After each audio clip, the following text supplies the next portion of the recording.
Bismillahirrahmanirrahim. Alhamdulillah. Alhamdulillahi ala ihsanih wa syukru lahu ala taufiqihi wa amtinanih. Asyhadu an la ilaha illallah ta'ziman sya'nih wa asyhadu anna Muhammadan abduhu wa rasuluhu da'iyan ila ridwanih. Salawatullahi alaihi wa ala alihi wa ashabihi wa ikhwanih.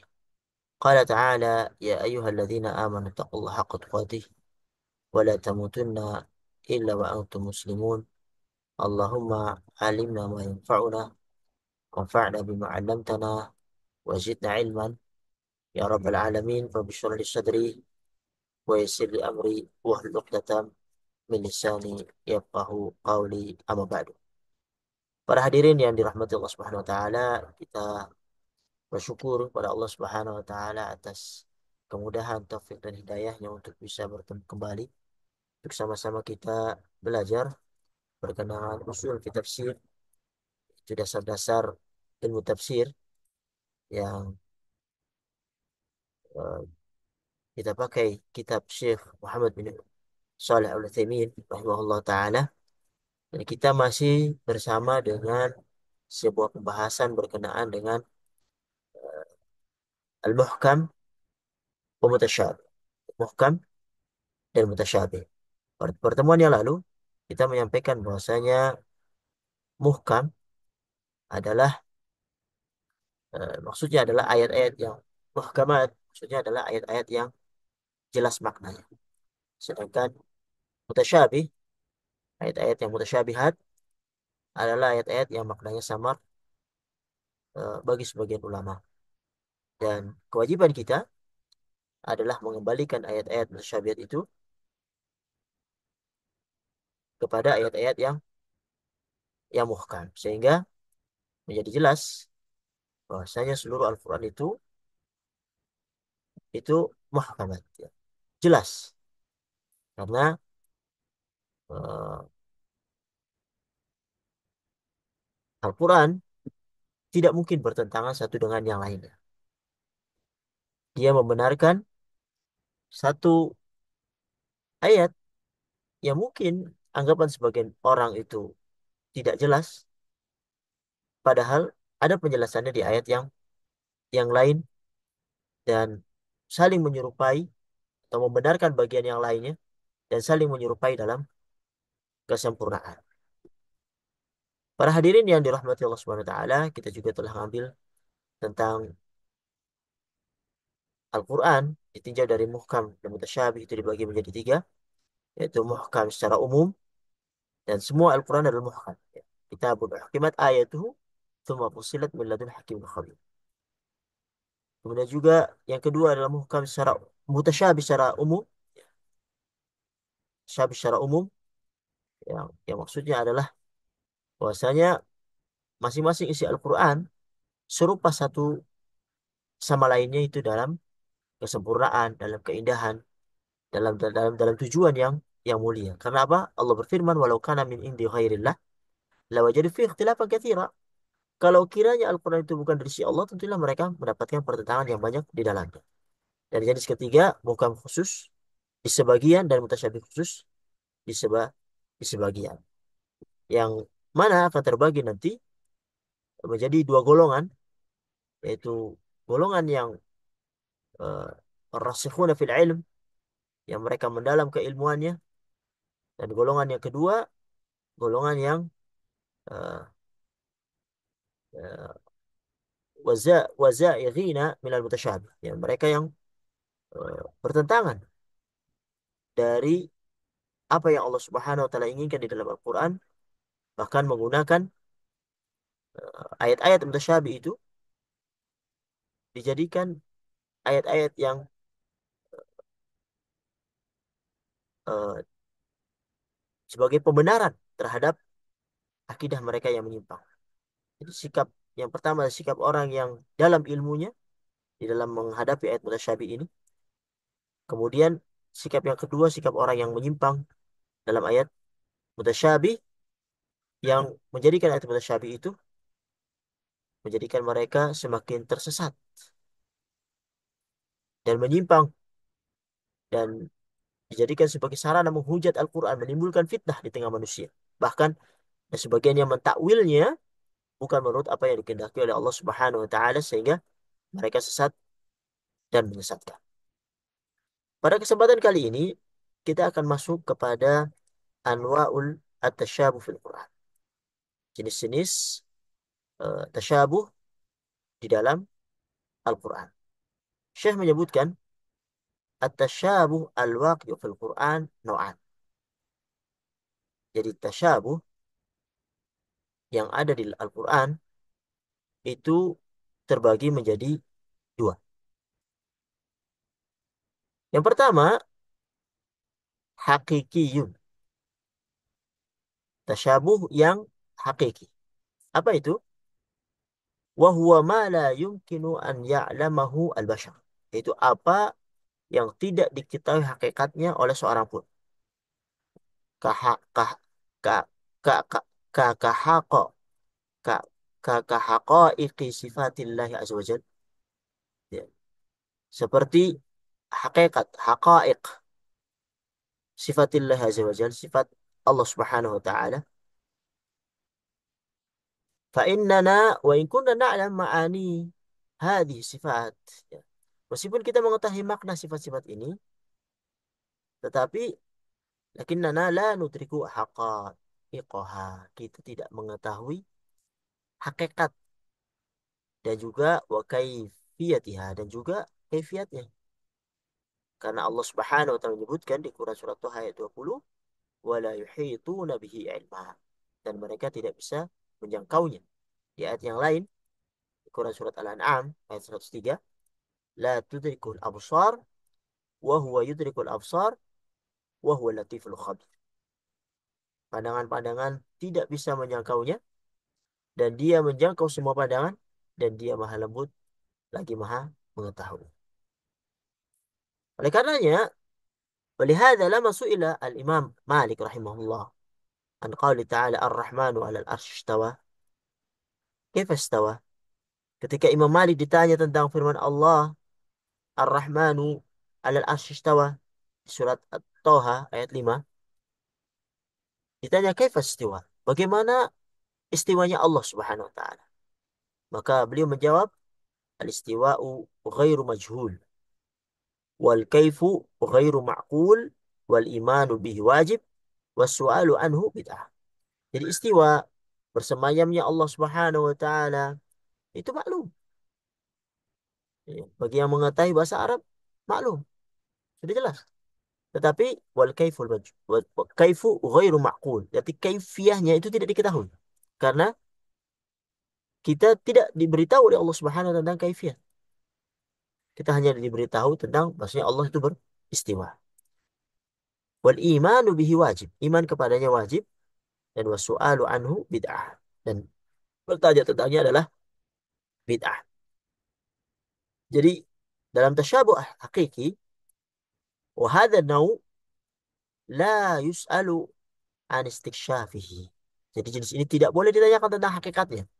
Karena apa? Lita'adzuril wusul ilaihi. Karena memang eh, akal kita tidak menjangkaunya. Tidak menjangkau.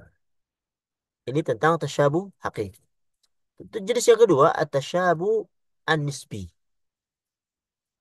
Wa huwa ma yakunu mushtabihan ala ba'dhin nas duna ba'd. Apa yang tersamar bagi sebagian orang, tetapi tidak tersamar bagi sebagian yang lain.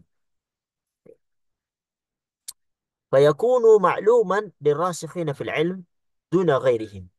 Jadi yang ini itu, yang nisbi ini, itu perkara yang jelas bagi seorang yang dalam ilmunya, tidak ada tasyabuh baginya. Sementara bagi orang yang ilmunya sedikit, menganggapnya ini ayat-ayat mutasyabihat. Wahada nau yus'alu anik disyafihi wa bayanihi. Kalau jenis ini boleh ditanyakan untuk memperjelas perkaranya, karena liimkanil wusu' ilaihi, karena mungkin ini bisa dijangkau. إذ لا يوجد في القرآن شيء لا يتبين معناه لأحد من الناس. Karena tidak ditemukan di dalam Al-Quran sesuatu yang tidak jelas maknanya bagi manusia. Allah berfirman di Quran surat Al-Imran ayat 138, "Hadza bayanun lin-nasi wa hudaw wa mau'izatun lil muttaqin." Ini adalah bayan yang jelas bagi manusia sebagai petunjuk dan nasihat bagi orang-orang yang bertakwa. Di ayat yang lain, di Quran surat An-Nahl ayat 89, "Wa nazzalna 'alaikal kitaba tibyanan likulli syai." Dan kami telah menurunkan Al-Quran kepadamu yang jelas bagi segala sesuatu. Tibyan likulli syai. Menjelaskan segala sesuatu. Di ayat yang lain Allah berfirman, "Fa idza qara'nahu fattabi' qur'anah, tsumma inna 'alaina bayana." Di Quran surat Al-Qiyamah ayat 18, apabila kamu membacakannya kepadamu, maka ikutilah bacaan tersebut. Tsumma inna 'alaina bayana. Kemudian menjadi tanggungan kami menjelaskan. Di ayat yang lain, di Quran surat Nisa ya, ayat 174, "Ya ayuhan nasu qad ja'akum burhanu min rabbikum wa anzalna ilaikum nuran mubina." Wahai manusia, telah datang kepada kalian burhan, penjelasan dari Rabb kalian, dan kami turun kepada kalian cahaya yang jelas. Dan contoh daripada yang jenis kedua ini itu disebutkan oleh Syekh, wa amthilatu hadzal nau'i katsiratun. Contoh jenis ini itu begitu banyak. Beliau menyebutkan contohnya, misalnya firman Allah Subhanahu wa taala di Quran Syura, Asy-Syura ayat 11, "Laisa kamitslihi syai'un." Ya, firman Allah yang artinya tidak ada apapun yang serupa dengannya. Haitsu ishtabaha ala ahli ta'til, di mana ayat ini itu tersamar bagi ahli ta'til. Sebutkan di hasyiah, ahli ta'til adalah eh, orang-orang yang membatalkan nama dan sifat bagi Allah Subhanahu wa taala. Ya. Kenapa? Karena mereka ketika ada kabar dari Allah Subhanahu wa taala bahwasanya Allah misalnya punya wajah, eh, mereka memahami wajah Allah seperti wajah makhluk. Ya. Ya. Ketika Allah punya wajah, seolah-olah Allah itu seperti makhluk. Sehingga apa? Mereka sifati Allah tidak punya wajah. Dan begitu juga dengan sifat-sifat yang lainnya. Ketika Allah mengingatkan bahwasanya dalam Al-Quran Allah punya tangan, bal yadahu mabsutatan, tangan kedua kedua tangan Allah itu terbentang. Mereka katakan kalau Allah punya tangan, Allah seperti makhluk.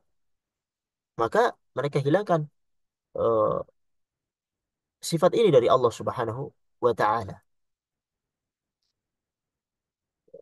Mereka memahami fafahimu minhu intifa'as sifati anillahi ta'ala. Mereka memahami dari ayat itu ya, bahwasanya ditiadakannya sifat dari Allah Subhanahu wa taala. Karena apa? Wadda'u anna thubutaha yastalzimu al-mumatsalah. Karena mereka menyangka ya, ketika ditetapkan sifat itu berarti kesannya mereka mengharuskan menyerupakan Allah Subhanahu wa taala dengan makhluk. Wa aradu 'anil ayati al-katsira ad-dalah ala thubuti sifati lahu wa anna itsbat asl al-ma'na la yastalzimu al-mumatsalah. Sedangkan mereka berpaling dari banyak ayat yang menunjukkan tentang penetapan sifat bagi Allah Subhanahu wa taala. Dan menetapkan asal makna, ya, ini kaidahnya, menetapkan asal makna sesuatu tidak mengharuskan menyerupakannya. Ya.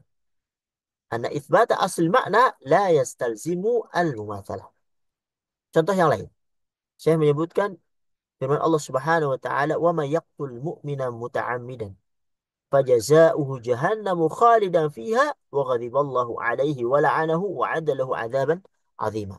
Di Quran surat An-Nisa ayat 93. Dan barang siapa yang membunuh seorang mukmin dengan sengaja, maka balasannya adalah neraka jahanam, khalidan fiha. Mereka kekal di dalamnya. Wa ghadiballahu alaihi. Allah murka kepadanya.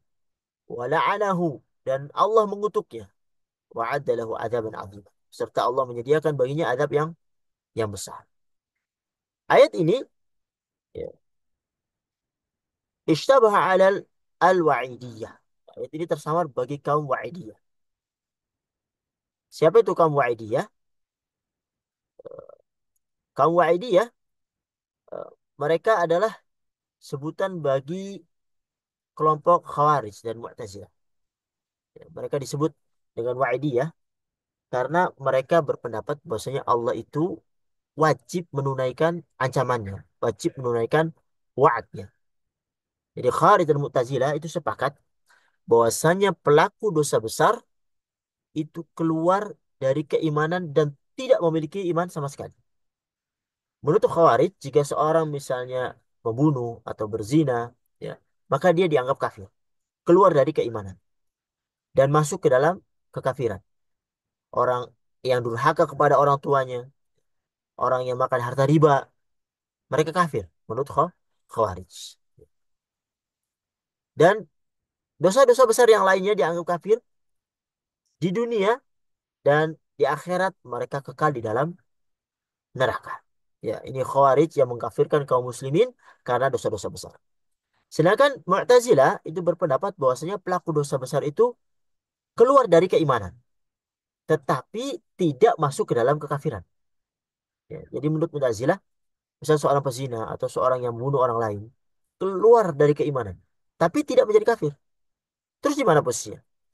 Mereka mengatakan bahwa pelaku dosa besar itu berada di manzilah bainal manzilatain. Jadi posisi di antara dua posisi, di tengah-tengah. Jadi nggak iman dan juga nggak kafir. Jadi tengah-tengah. Dia tidak mukmin dan juga tidak kafir. Ya. Dan Khawarij dan Mu'tazilah ini itu sepakat bahwasanya pelaku dosa besar itu akan kekal di neraka pada hari kiamat. Ya. Mereka berbeda tentang statusnya di dunia. Khawarij mengatakan bahwasanya pelaku dosa besar itu keluar dari keimanan dan masuk ke dalam kafiran. Sedangkan Mu'tazilah mengatakan bahwa pelaku dosa besar itu keluar dari keimanan tapi tidak masuk ke dalam kekafiran dan berada di manzilah baina manzilatain. Ya, berada di posisi di antara eh, keimanan dan kekafiran. Jadi Khawarij menyebut pelaku dosa besar itu kafir, sedang Mu'tazilah menyebut mereka sebagai fasik, yaitu orang yang tidak beriman tapi juga ini tidak kafir. Ini al-wa'idiyah. Ayat ini tersamar bagi kaum Wadiyah. Mereka memahami bahwasanya orang yang membunuh mukmin dengan sengaja, mereka akan kekal di neraka selamanya. Dan mereka menerapkan konsep ini kepada semua pelaku dosa besar. Ya. Sedangkan saya menyebutkan wa'aradu anil ayat adalah ala anna kulla dzambin duna syirk fahuwa tahta masyiatillah.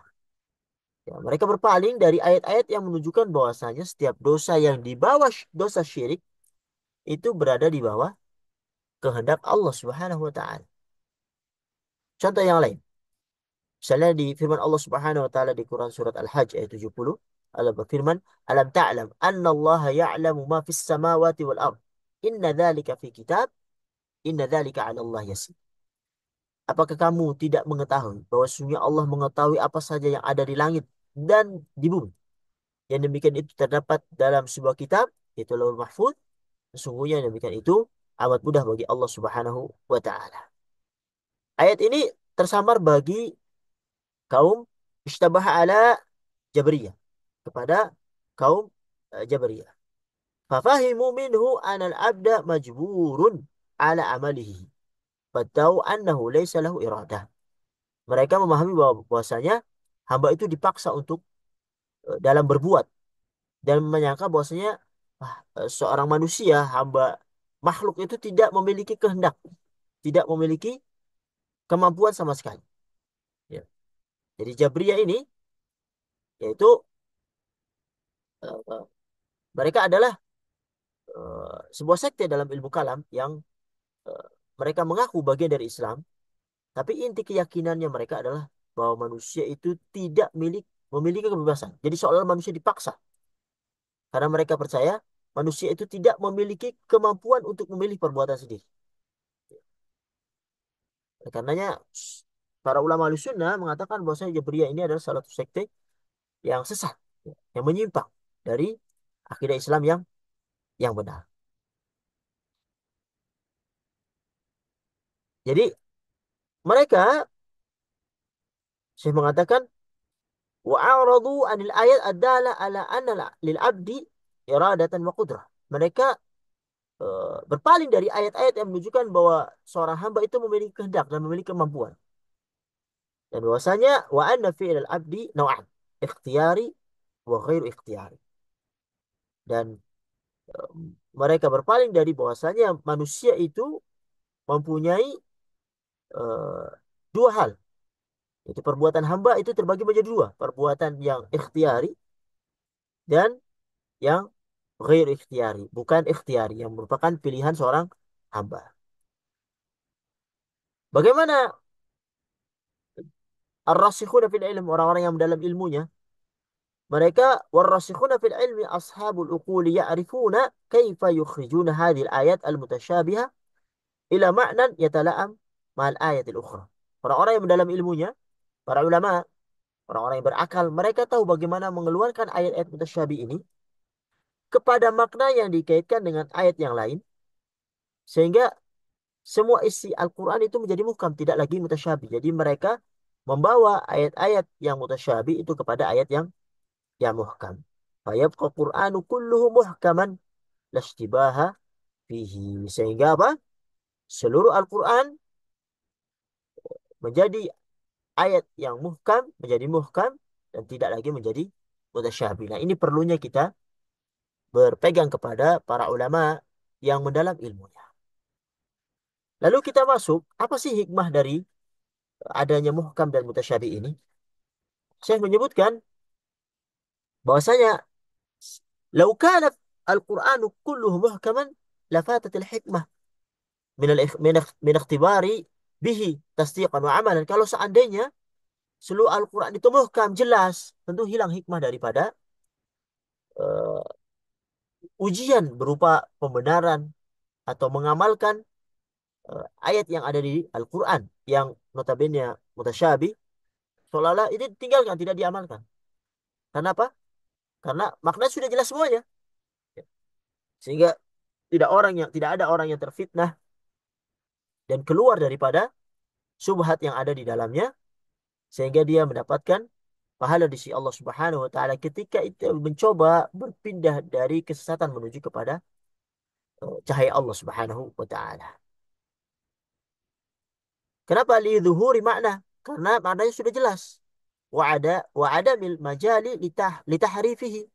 Tidak ada celah baginya untuk menyimpangkan maknanya. Kalau semuanya jelas, ya kan? Wa tamassuk bil mutasyabihi ibtigha al fitnah. Bahkan dia mencari-cari fitnah dengan berpegang teguh dengan makna yang mutasyabih dan mencari takwilnya.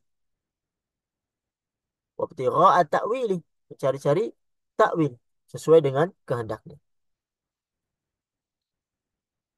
Wa bina'ul aqidati as-salima alaih.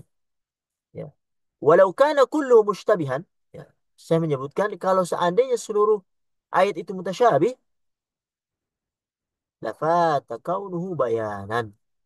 Ya, telah tentu hilang keberadaan Al-Quran sebagai penjelas dan bagi petunjuk bagi manusia. Kaunu bayanan wa hudan linnas. Ya, sebagai petunjuk manusia. Walama amkan al-amalu bihi wa bina'ul aqidati salimati alaih. Tidak mungkin kan diamalkan dan dibangunkan akidah sahih di atasnya. Akan tetapi dengan hikmahnya, lakinna lakinna Allah Ta'ala bihikmatihi ja'ala minhu ayatin muhkamat yurja'u ilaihinna inda tasyabuh wa ukhra mutasyabihat imtihanan lil ibad. Dengan hikmah Allah Subhanahu wa taala dijadikan sebagian ayat itu muhkam, ya, untuk menjadi rujukan ayat yang mutasyabih, dan ayat lain yang mutasyabih sebagai ujian bagi para hamba agar nampak siapa yang jujur imannya dari orang-orang yang menyimpang dalam dalam keyakinannya. Ya. Saya menyebutkan liyatabayyana shadiqul iman mimman fi qalbihi zayg. Ya. Sebagai ujian bagi orang-orang yang uh, jujur dalam keimanannya dan orang-orang yang menyimpang di dalam uh, kepercayaannya kepada Allah Subhanahu wa taala. Fa inna shadiqal iman ya'lamu anna al-Qur'ana kullahu min indillahi ta'ala wa ma kana min indillahi fa huwa haqq wa la yumkin an yakuna fi batilun aw tanaqud. Orang-orang yang jujur dalam keimanannya, mereka mempercayai bahwasanya seluruh Al-Quran itu dari sisi Allah. Segala yang datang dari sisi Allah adalah hak.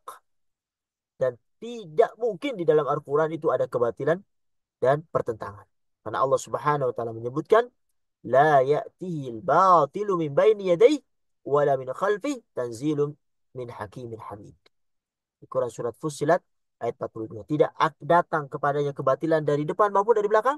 Diturunkan dari yang maha bijaksana dan maha terpuji. Di ayat yang lain Allah berfirman, walau kana min indi ghairillah lawajadu fi ikhtilafan katsira.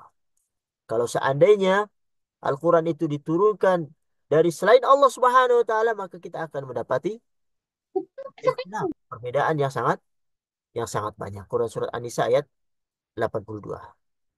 Wa amma man fi qalbi zayghun. Adapun orang-orang yang di hatinya ada penyakit, fayattakhidhu minal mutasyabih sabilan ila tahrifil muhkam. Ya, mereka mengambil mutasyabih sebagai jalan untuk menyimpangkan ayat muhkam. Bukan kebalikannya. Dijadikan ayat muhkam itu untuk menghakimi mutasyabih. Mereka tidak.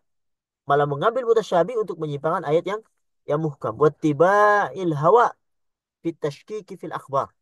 Dan mengikuti hawa nafsu untuk membuat ragu kabar-kabar. Ya. Wal istikbari anil ahkam. Mereka juga angkuh terhadap ayat-ayat ayat yang berupa hukum dari Allah Subhanahu wa taala. Walihada tajidu katsiran minal munharifin fil aqaid wal a'mal yahtajuna ala inhirafihim bihadhil ayat al mutasyabih. Sehingga apa? Kita mendapati kebanyakan orang-orang yang menyimpang dalam akidah, ya, dan juga dalam amal, mereka berhujjah dengan ayat-ayat yang mutasyabih. Ya, mudah-mudahan Allah Subhanahu wa taala memberikan kita kekuatan, memberikan kita hidayah yang selalu kita mohon pada Allah Subhanahu wa taala, ihdinas siratal mustaqim, jalan yang lurus, jalannya para para nabiyin, para ulama, para siddiqin, wasyuhada wassalihin, sehingga kita bisa terhindar dari terjerembab dalam hawa nafsu dan juga subhat-subhat yang mengantarkan seseorang kepada kebinasaan. Inilah yang bisa kami sampaikan pada kesempatan kali ini. Mudah-mudahan bermanfaat. Hadza wa sallallahu ala Muhammad wa ala alihi washabihi ajmain. Assalamualaikum warahmatullahi wabarakatuh.